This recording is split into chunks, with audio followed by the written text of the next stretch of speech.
Salut à tous et bienvenue dans Plat du jour, le journal de la foire de Dijon. Vous êtes habitués maintenant, c'est le 3e jour, on commence à rentrer dans notre rythme de croisière sur cette foire de Dijon. Il y en a partout, hall 1, hall 2, vinarium, il y a des salons qui ouvrent. Vous l'entendez, ça vit autour de nous, autour du studio de la foire. Et en plus ce soir, c'est la première nocturne. On est là jusqu'à 23h et on compte bien en profiter. La thématique aujourd'hui, la grande thématique, c'est cuisine responsable. On va en parler avec Audrey Scalier, qui sera notre invitée en plateau. Elle est maraîchère, elle est aussi éducatrice en environnement.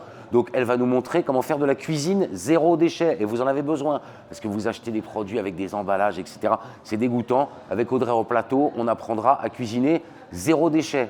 C'est aussi une journée très importante pour nous, car c'est la journée du concours de jambon persillé. Ah oui, Franck Le Tank sera en duplex avec Monsieur Mitanchet, le prince bourguignon du jambon persillé. Et on espère qu'on pourra en goûter un petit peu. C'est la journée du grand concours.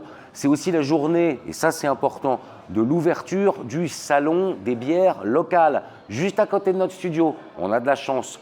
On a plein de bières de Bourgogne-Franche-Comté et on recevra demain les organisateurs en plateau, bien sûr. C'est aussi la première nocturne, donc il y a pas mal de choses à faire, en particulier du tatou. Tiens, on a Sante Verena, qui est une tatoueuse dijonnaise qui sera là pour vous faire des tatouages éphémères du côté du vinarium, du côté de là où il y a le rétro gaming, comme on dit. Et on aura aussi la danse country, ouais, Dijon c'est le Texas, et on aura un DJ set live avec Petit Luc, qui est un artiste électro-disco, électro-soul, un grand monsieur de l'électro en Bourgogne, qui sera là jusqu'à 23h pour cette première nocturne. Franck Le Tank, notre journaliste de terrain, est au cœur du jambon persillé. Je vous l'ai expliqué, c'est le concours aujourd'hui. Il a le meilleur boulot du monde, ce Franck. Allô Franck, Francky, quelle chanceuse Francky. Franck, est-ce que vous m'entendez ? Oui Antoine, grâce à la technologie, je vous reçois 5 sur 5. Je suis dans les allées de la foire. Je suis avec Jean-François Mitanchet, le petit prince du jambon persillé, le grand maître national de la confrérie Saint-Antoine. Alors la confrérie Saint-Antoine, Antoine, ce n'est pas ta confrérie, ce n'est pas des gens qui se déguisent en côte de maille et font des reconstitutions historiques, c'est plutôt les garants de traditions séculaires comme par exemple la recette du jambon persillé. Est-ce que j'ai bon Jean-François ? Oui, pas trop mal, oui. On est la confrérie, son but, eh bien, c'est de mettre en avant, de mettre en valeur les produits de qualité de charcuterie, produits par les artisans, et puis aussi les artisans les mettre en valeur. Vous savez que, en ce qui concerne la charcuterie, les artisans, ils n'emploient pas, vous savez, les œufs, là, quand vous regardez la composition d'un produit, il y a des œufs à la pelle, on ne sait même pas ce que c'est, nous on ne sait pas ce que c'est. Mais nous, on se sert de thym, de laurier, du jardin, hein. On se sert de carottes, de poireaux, de céleri, des oignons, du poivre, mais les œufs, on ne sait pas ce que c'est. C'est ce qui fait, entre autres, la différence. Fabrication à l'ancienne et pas avec de la chimie, des trucs comme ça, quoi. Donc à peu près, c'est à peu près ça. À l'ancienne, oui. Oui, on est... En tout cas avec des bons produits. Bah, tout à fait, oui, bien sûr. Oui. Parfait. Aujourd'hui, on est là pour la 45e édition du championnat de jambon persillé. Alors on le sait, le jambon persillé, on ne le fabrique pas en 2 heures comme ça, donc ça veut dire que les gens, les concurrents viennent directement avec le jambon persillé qui est déjà préparé, et c'est uniquement pour les pros, on précise. Alors, c'est uniquement pour tous ceux qui sont inscrits au registre des métiers.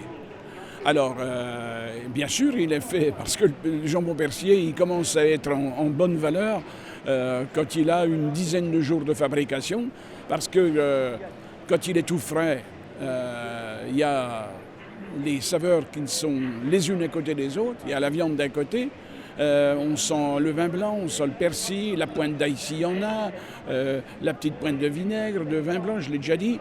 Et donc, mais au bout d'une 7-8 jours, 10 jours, eh bien, toutes ces saveurs se sont affinées, mélangées, et c'est là qui donne le meilleur de lui-même.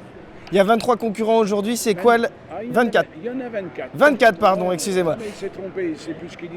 C'est plus ce qu'il dit. 24, c'est quoi la différence entre un bon et un mauvais jambon persillé ? Alors, le bon jambon persillé, chaque fois on me pose la même question, et je vais répondre clairement. Le bon jambon persillé, celui que vous déclarez comme bon jambon persillé, ce n'est pas forcément le même que celui que votre voisin déclare le meilleur. Moi, je vais vous dire lequel c'est quand vous recevez des invités, vous voulez leur faire super plaisir.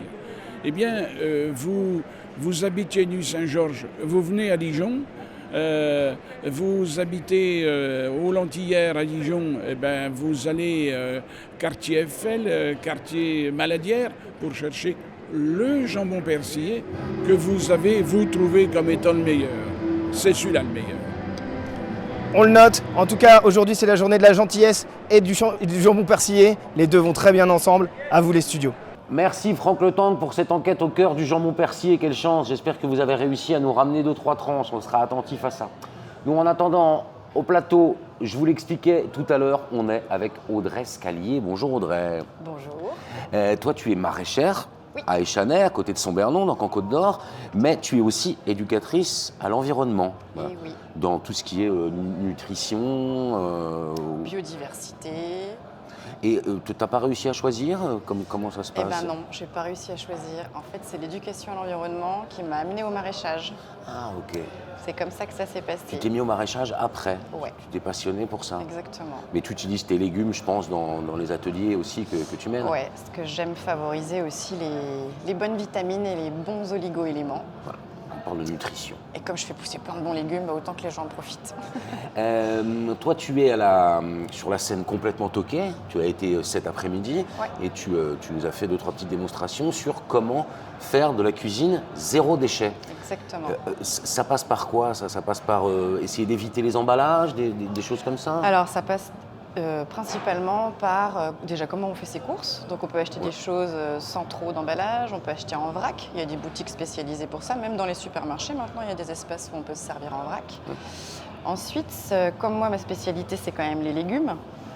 C'est aussi proposer de cuisiner un légume dans sa globalité et pas forcément qu'une partie. Exemple, la feuille de blette ou la carotte.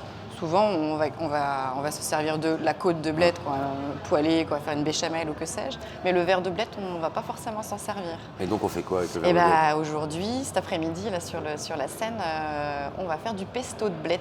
Ah, mais oui. Au Et basilic. on peut en faire aussi avec les fans de carottes. Exactement. En fait, avec tout ce qui est verdure, dont on ne sait pas forcément de quoi on pourrait en faire, ça marche avec les navets, ça marche avec les betteraves.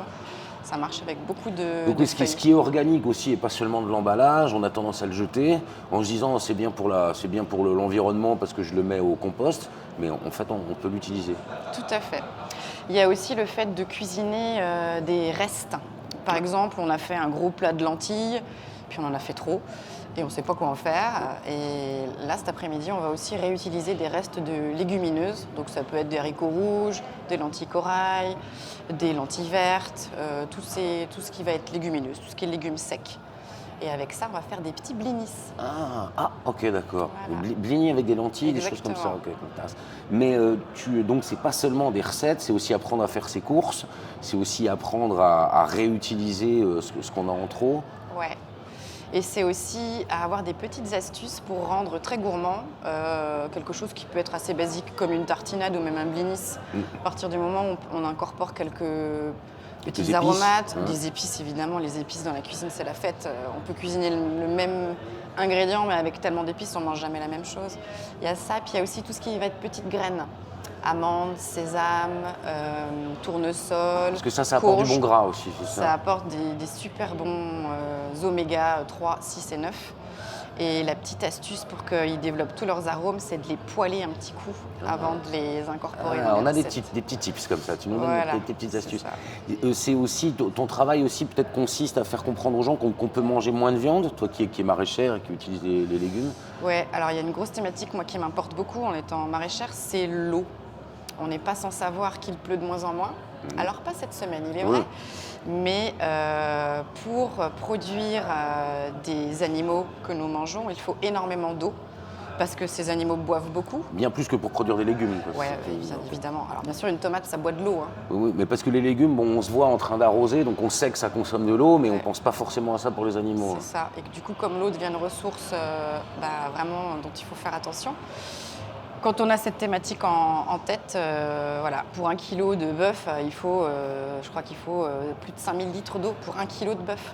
Alors ça ne concerne pas seulement nos besoins, c'est aussi la façon dont on élève. Les élèves, dont on cultive, tout ça. Et puis il faut de l'eau pour nettoyer aussi les stabulations, toutes ces choses-là pour les choses d'hygiène. Donc voilà, moi je propose plutôt des recettes de cuisine végétales. Aujourd'hui, donc tu étais à la foire de Dijon, mais je pense que ces ateliers, tu les mènes aussi un peu partout ailleurs, dans des écoles Alors un peu des écoles, certains centres de loisirs. Je travaille avec le département, avec le service de la vie étudiante du Crous. Ok, pour apprendre aux étudiants un peu à se faire... Cuisiner bon et pas cher et nutritivement intéressant. Voilà. Et avec 3 fois rien comme matériel, parce que souvent, ils ont des cuisines collectives au Crous, mais ils n'ont pas le droit d'avoir des appareils qui chauffent dans leur petite chambre. Bon, il y en a qui feintent, je te le dis. Sûrement. Et voilà, donc auprès des étudiants, en ce moment, tu étais aussi pas mal dans l'Auxois, c'est oui, ça, sur la communauté de communes Terre d'Auxois. C'est un très beau projet. Je travaille avec, encore une fois, un chef cuisinier. Donc lui, il met en place des recettes avec un produit par saison. Alors il peut y avoir la fraise, la courge.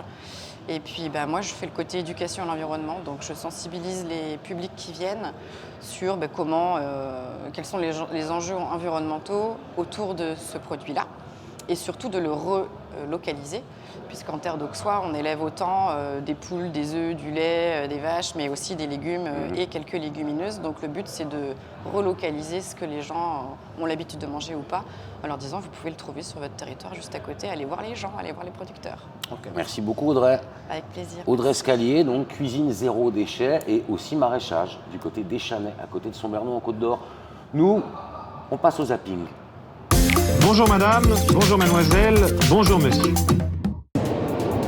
Coco. T'as raison. À la maison, toi tu te colles au carreau. Tu dis, il y a Marcel qui se carre en bas, regarde. Normalement, je le vends 45 €. Mais pour la foire, je vais enlever 10 €, je vais le vendre à 35. Et là, peut-être là. Ils sont exposés, ils sont présentés. Le 45e concours du meilleur jambon persillé artisanal.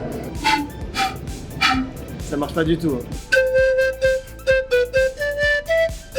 C'est parti. Alors, je vous explique. Le principe de la machine, il est simple.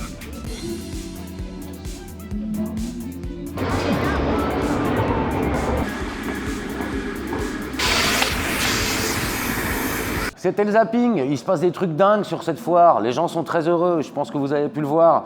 On va passer maintenant à la Minute Camelot. Franck Le Tonc rencontre des gens qui ont des choses à vous vendre et qui le font vraiment bien. Quand j'ai fait ça, tout mon public a fait « Waouh !» Antoine, tu vas pas le croire, je suis à la foire. Dans une petite cabine, je suis au stand Matiflore et je vais rencontrer Stéphane.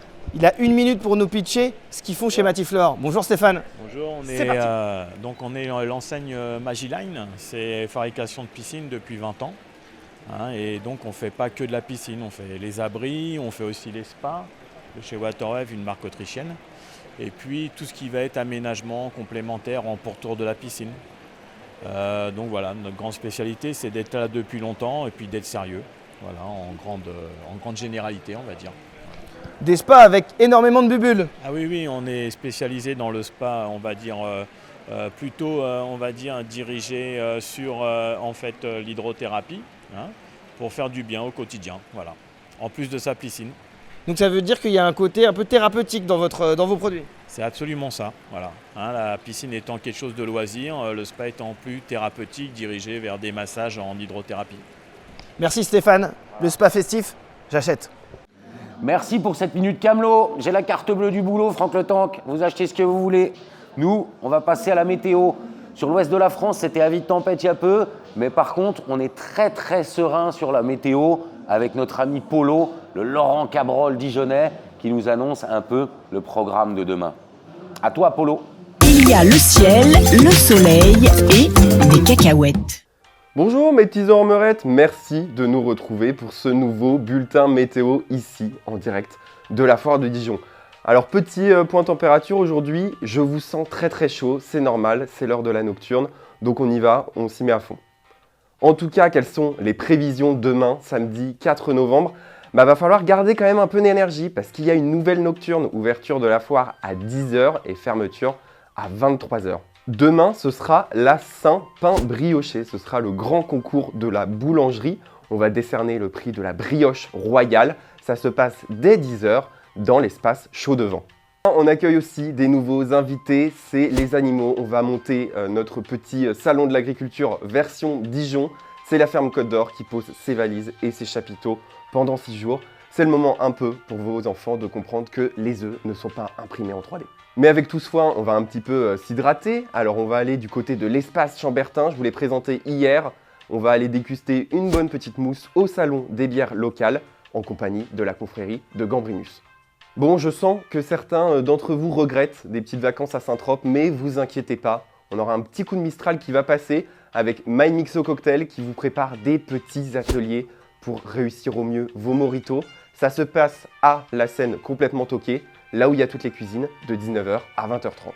Bon, avec tout ce soleil, je sens que certains vont être un petit peu nostalgiques et vont peut-être prendre un petit coup de vieux, mais vous inquiétez pas, vers le Vinarium, vous allez pouvoir revenir un petit peu à vos années jeunesse avec des bornes d'arcade, rétro gaming, des flippers et des baby-foot. Comme ça, vous allez pouvoir montrer qu'au lycée, vous foutez rien, mais c'était pour des bonnes raisons.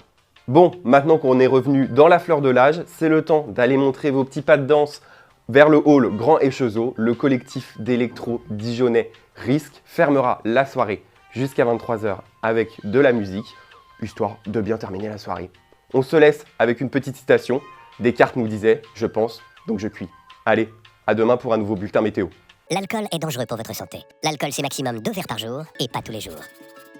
Merci Paul, notre anticyclone à nous. On se retrouve demain sur la foire. Ce sera encore une nocturne. Et à partir de 18 h, vous retrouvez Plat du jour, toutes les actus, toutes les chroniques sur les réseaux sociaux et sur le YouTube de Dijon Bourgogne Event. À demain, clin d'œil.